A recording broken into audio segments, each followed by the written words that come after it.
Marie Curie once said, "Nothing in life is to be feared. It is only to be understood." And the great and wise Marilyn Monroe once said, "We should all start to live before we get too old. Fear is stupid, so are regrets." Hello, I'm Karen Seltz. You are watching Irresistible You, Ignite Your Passion and Purpose. And tonight, I really want to delve into the concept of fear. And specifically, is fear useful? Is it useful in any way to human beings? Well, let's dive in. So I'm going to start with animals, and I'm going to start with a little lesson on the autonomic nervous system. So in animals, the fight or flight response is useful, one could say, right? If you're a zebra and you're on the savannah and you sense lion, fear will make your legs strong and you will run fast. And all you really need to do is to outrun the slowest lion. So if you go up to that zebra after it has just outrun a lion and you say, "Wow, that lion really scared you," the zebra will say, "What lion?" Because animals only think in the present tense. And in that moment, there is no danger. So the moment that danger is over with, the autonomic nervous system shuts off, and the parasympathetic nervous system, which is the rest and digest, it's the one for long-term building projects, it's the one for maintenance and repair, that one turns on. And that zebra is able to, just like that, no lion present, okay, I can relax. There's nothing to be afraid of. Now, think about the last time you got scared or triggered in some way where you're like, oh, you're ready to run or fight. How long did it take your nervous system to reset? How long did it take you to stop ruminating and thinking, "Oh gosh, I should have done this," or, "Oh, if that happens again, I'm going to do this," and going back over and over? And I am going to say, I'm going to venture to say that in 99% of cases, fear is not a useful emotion in humans. Now, if you're standing at the edge of the Grand Canyon and you're about to fall off, might it be good to be scared? A little bit, because it causes the back of your body, all the muscles in the back of your body, to contract, which pulls you backward, which prevents you from falling off into the abyss. Now, most of us aren't standing on the edge of the Grand Canyon. There are rails. I'm just saying. But think about, what happens to our physiology. Our heart rate increases. Blood leaves your brain. So you actually get dumber. Every time you're afraid, you get dumber. Who wants that? I don't think I do. So think about in an argument with a loved one and you're afraid. You're afraid they're going to leave you, or you're afraid they're going to say something that hurts your feelings, or you're going to say something that hurts their feelings. Well, you get dumber. If you're afraid, your legs get stronger. Now, what good does that do you unless you're going to kick them or run, right? Now, let's talk about anger. Anger is response to a perceived threat, same as fear. Fear is a response to a perceived threat. Notice the word there, perceived. So same zebra. All right, so he's chilling, he's by the pond getting a drink, and all of a sudden he notices out of the corner of his eye, there's another zebra that is mounting his mate. He's like, "Oh, hell no, not on my watch." So he trots over there and bites that other zebra on the butt, and that zebra runs away. Now, when he gets angry, his jaw gets strong so he can bite really hard. Well, the same thing happens in us. And I don't know about you, but I don't remember the last time I bit someone. I don't remember ever biting anyone, right? Like if I ever did it, I was an infant or a toddler. So is it useful to get angry? Again, your brain gets dumber, but your jaw gets strong and you might be ready to fight. So your limbs get more blood flow. So you can punch with strength, or you can run, or you can kick. Yeah. So same zebra, you're like, "Oh, that must have really made you angry seeing that other zebra mount your mate." And he's like, "What other zebra?" Because it's over. Now, in us, how long would we be ruminating on something like that? Like, how dare he flirt with my wife? Like, how dare he? What was he thinking? I mean, we could go on like that for decades. Is that useful? No. So, anytime that we feel an emotion is your mind, your subconscious mind, trying to get you to take an action. That's the purpose of an emotion. It wants you to do something. Now, here's the fun part. Here's where it gets like all mixed up in the brain and, in life, really. The subconscious mind only thinks in the present tense. So when you get triggered, the subconscious mind will produce these chemicals that produce an emotion that will cause you to get angry or afraid or any derivative of that, like frustrated, disappointed, whatever. There are so many derivatives, nervous, of all of those too. The problem is, since the subconscious mind only thinks in the present tense, it wants you to take action on something that it believes is happening right now, or it just happened, or it's about to happen. So it might want you to take an action to prevent something that happened 40 years ago, for example, for you to stay safe. If it's something that's been causing you a disturbance for all this time, it's because the subconscious mind hasn't processed it and it's stuck in your mind like a glump of gook, right? So it wants you to take action on something that happened sometime in your past. So it's just not possible. I mean, so when it's not possible, your sympathetic nervous system, the one that the fight, flight, or freeze one, it stays activated. And when that happens, your cortisol levels go through the roof. You cannot go into rest and digest. You can't go into maintenance and repair. This is the cause of almost all inflammation in the body, which means, if you know anything about inflammation, it is the predecessor. It's what comes before, what causes almost every single disease, if not all of them. And there's my animal. She wants in when? Now. Hello, Lola. Come on. So I know I threw a lot at you. So let's go back over this. So when you feel an emotion, your mind is attempting to get you to take an action. When does it want you to take an action? Now. About what issue? Something that probably happened in the past in 99% of cases. Is it possible to change that? No. So what the heck do you do with all this? Well, so if you have a lot of stored issues, it doesn't have to be big T trauma. It could be little t. Now, I would say a lot of repeated little t trauma. And maybe for me, it was big T. Like I had a lot of lack of safety in my household to my young mind. Now, when I was raised, it was okay to spank your kids or to backhand them across the mouth or to spank them while they were sleeping, right? Like people did stuff like that.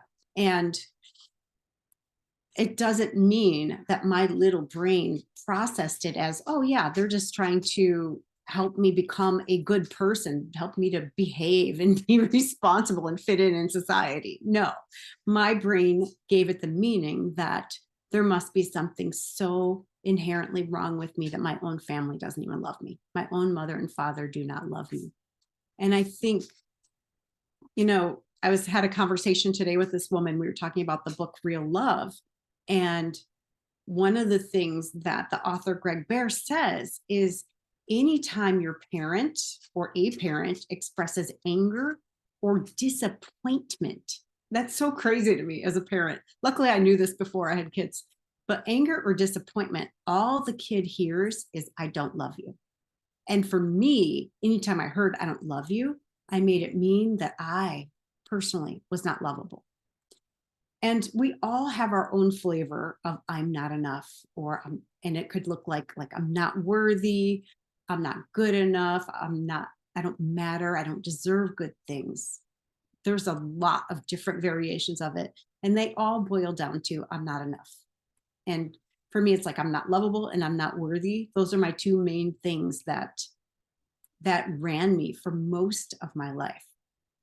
So if you think about, what's been holding you back from anything, even being healthy or releasing weight, if you are constantly triggered like that, your body's going to hold on to excess weight.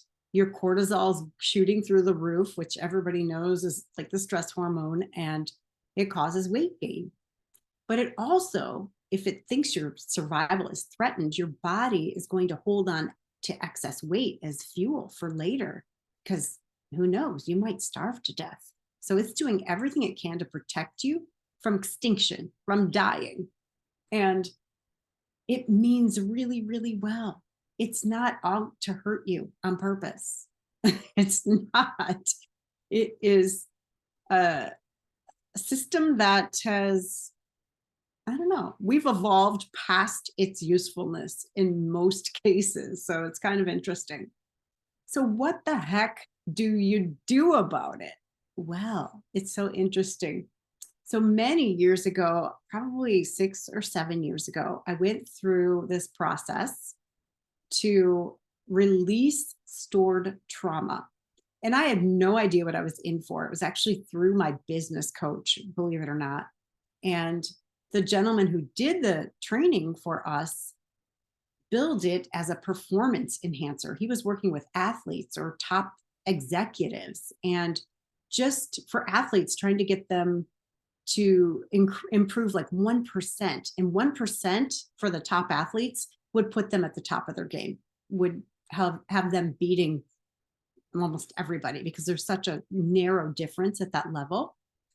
Now, it's not like taking somebody like me who's moderately athletic. I'm pretty athletic, but I'm also 55 and saying, okay, if you do this program, you're going to suddenly make it in the NBA. Like, it's not ridiculous like that.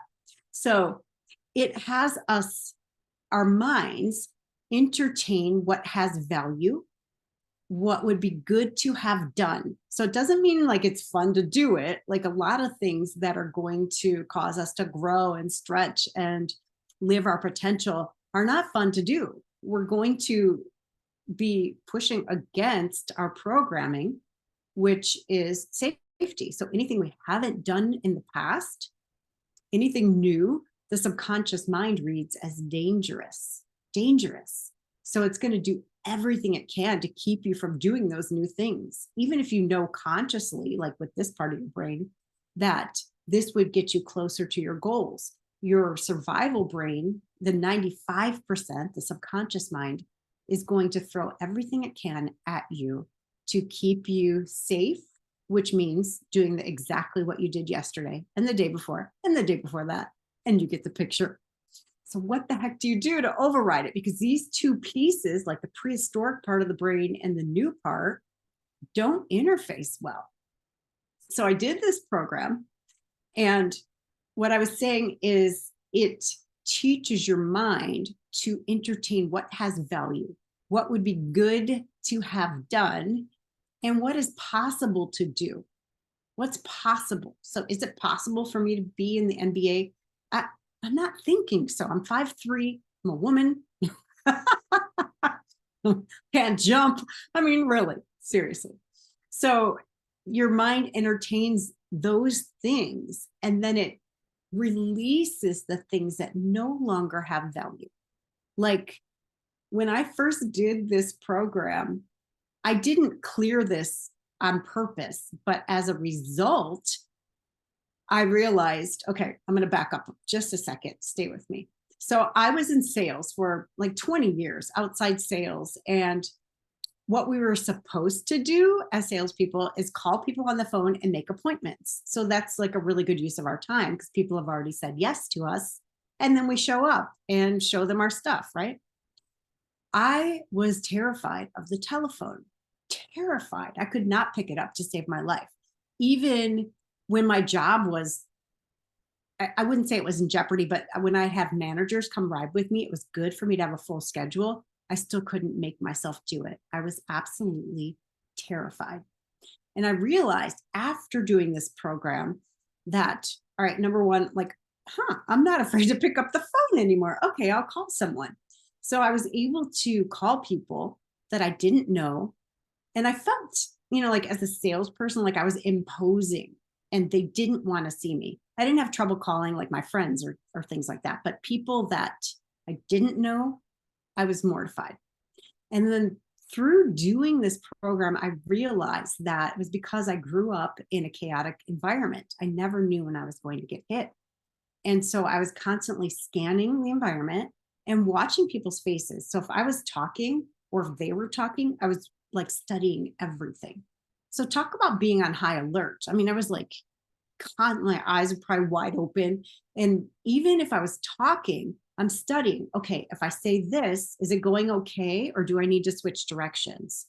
So if they showed any irritation or any like that's stupid, anything at all that wasn't like 100% positive, I would switch directions to try to stay safe. Because if my parents yelled at me, that was just as scary as being hit because it often was accompanied by being hit. Or, if I made them mad, you bet your ass I was going to get hit. Like that's just the way it was. So I did my best to avoid it. Now on the telephone, I couldn't see people's faces. So I never knew if I was safe or if I was about to get hurt.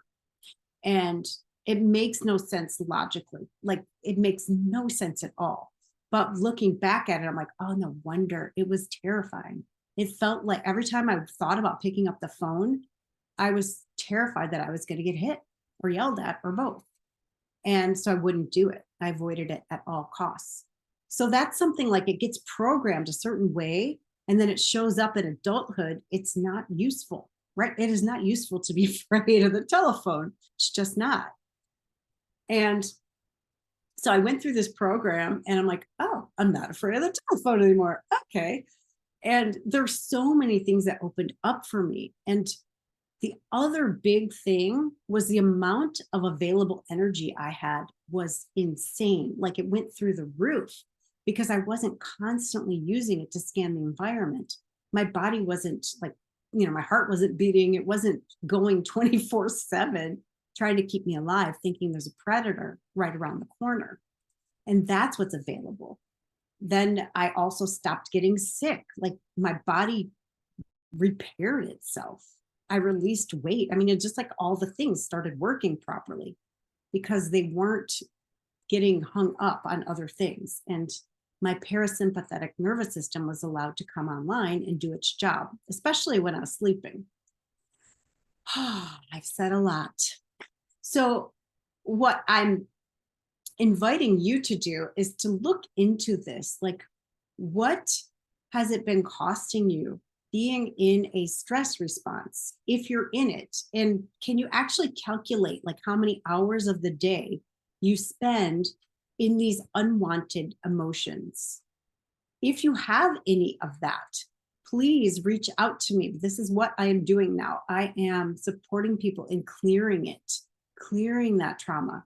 And I have an upcoming event that is called The Missing Piece, How to Escape Self-Sabotage. And we're going to really go into depth on how to actually do it, like what's been holding you back, how to clear it. And it's really fascinating. Once you clear it, then you can see more clearly what you're here to do. Because a lot of times those blocks that are in front of us will prevent us from even seeing our path or even seeing possibilities. Because we're like, yeah, that would be nice, but that's not who I am. Well, the trauma is not who you are. The difficult events that you've experienced are not who you are. Your body's not who you are. Your emotions aren't who you are. Your thoughts are not who you are. Your beliefs are not who you are. Even your actions aren't who you are. Who you are is pure love and light, and that can never be touched. It can never be changed, no matter what. And it's so beautiful when I'm able to work with people and like teach them and help them to release all these things. It's so beautiful. I can't even explain it. It's just, the lights come on for people like, oh my gosh, like I've lived this way for so long. And once the lights come on, they're like, wow, I can't remember why I was afraid of the phone or, whatever they were experiencing. Like, why was I so angry for so long? And people get stuck there, and it's not their fault. It's the way the mind is processing and storing certain data. It's just information. And when you give it the right cues and you speak to the mind in a language it understands, because the subconscious mind speaks a completely different language than the conscious one that you and I speak, right? It speaks a different language. It doesn't understand the same commands or the same things. It's primitive. It's the same one that's in your dog, right? But it's also brilliant. It also runs all these complex systems in your body, your respiratory system, your circulatory system, your digestive system. It runs all that without your input, without you consciously saying, oh, remember to digest that steak or whatever you ate for dinner. So all these systems it's running. And when you learn how to clear this stuff, you have so much available energy, and you can actually create, and your body can tackle those long-term building projects like having a baby or repairing, getting rid of cancer, like, all that stuff, repairing any cell damage. It's beautiful. It's brilliant. And I want that for everyone. I really do. It's amazing. The other big thing that happened for me after I went through this program was I was in 12-step for a very long time, like, I don't know, 7-8 years. And at that time, I think I was sober about 3 years that time. And when I went through this program, I think everybody knows like how anonymous meetings work. You say your name and then you say, I'm an addict or I'm an alcoholic or whatever. So I went back after doing this program, went back to a 12-step meeting as I regularly did at that time. I'm like, hi, I'm Karen. And I just stopped. I stopped. I didn't even know what to say. I'm like, because it was totally false. I'm like, that's gone. It's like completely erased from my identity. I am not an addict and I never will be again. It's like gone. So all the trauma that had caused me to choose certain behaviors, certain proclivities, like certain preferences toward addictive and harmful things was gone. And I never went back. And that was 6 years ago, 6. And no desire to ever do that stuff again, ever. So it's pretty freaking profound. It's pretty profound. The mind is so, oh, I love it. It's so juicy and complex. And learning more about how to work with it and how to not resist it, but how to allow it to do its job by clearing away the debris, the stucknesses, and allowing your brilliance to shine through. It's, I don't know. I want it for you. There's nothing like it. And why not? Like, you only have this one life, at least this time. So why not make the most of it? Thank you so much for watching. I want to share this one more quote, and it's by Thich Nhat Hanh. And it is, fear keeps us focused on the past or worried about the future. If we can acknowledge our fear, we can realize that right now we are okay. Right now, today, we are still alive and our bodies are working marvelously. Our eyes can still see the beautiful sky. Our ears can still hear the voices of our loved ones. And that's the whole thing. It's like, keep talking to your subconscious mind. So if you get caught in a memory or a loop, like you're angry, one thing you can do to bring yourself back to this present moment is just look around the room and identify 3 objects. And you can say, okay, ring light, sky, dresser, whatever is around you. The other thing you can do is you can say, right now, no action is required. Right now, I'm okay. And it's okay to be okay. And it's just talking to your subconscious mind. Like, you could also say that event is over. That event is over. There's nothing for me to do, nothing. And see if that is able to shift it for you, at least in the moment. And let me know how it goes. You can reach out to me, Karen at karenseltz.com. I will see you right here next week. Thank you so much for watching Irresistible You. Ignite your passion and purpose. Bye.